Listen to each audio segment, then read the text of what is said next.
Hi friends, welcome to Indian Recipes Tamil. நம்ம இன்னைக்கு கோதுமை மாவு வச்சு பிஸ்கட் ரெசிபி தான் பார்க்க போறோம்.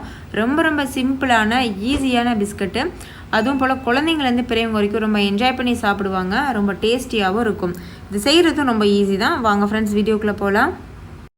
ஃபர்ஸ்ட் ஒரு மிக்சிங் பவுல் எடுத்துக்கோங்க. அதுல 1 கப் அளவு கோதுமை மாவு சேர்த்துக்கோங்க.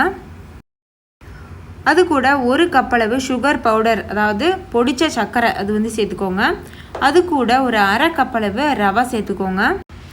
அது கூட ஒரு 3 ஸ்பூன் அளவு நெய் சேர்த்துக்கோங்க. அது கூடவே ஒரு அரை கப் அளவுக்கு தேங்காய் துருவல் சேர்த்துக்கோங்க. தேங்காய் துருவல் சேர்க்கறதுனால நல்ல ஒரு வாசனையும் சுவையும் கொடுக்கும். இப்போ இது எல்லாத்தையும் சேர்த்து ஃபர்ஸ்ட் நல்லா வந்து இந்த மாதிரி கிளறிக்கிறலாம்.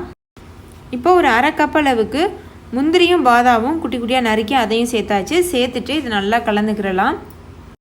இப்போ தேவையான அளவு பால் சேர்த்து சப்பாத்தி மாவு பதத்துக்கு நல்லா பிசைஞ்சு எடுத்துடலாம். இதுக்கு வந்து ஒரு 1/4 கப் அளவு பால் தான் வந்து செலவாகும்.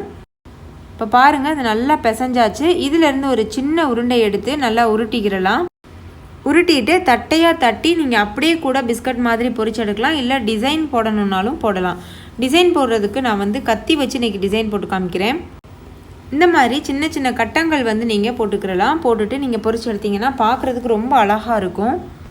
இல்லைனா நீங்கள் உங்களுக்கு விருப்பமான எந்த டிசைன் வேணாலும் நீங்கள் செய்து பொரிச்சு எடுத்துடலாம். இப்போ நம்ம இதை பொரிச்சு எடுத்துடலாம். எண்ணெய் நல்லா சூடாயிருச்சு.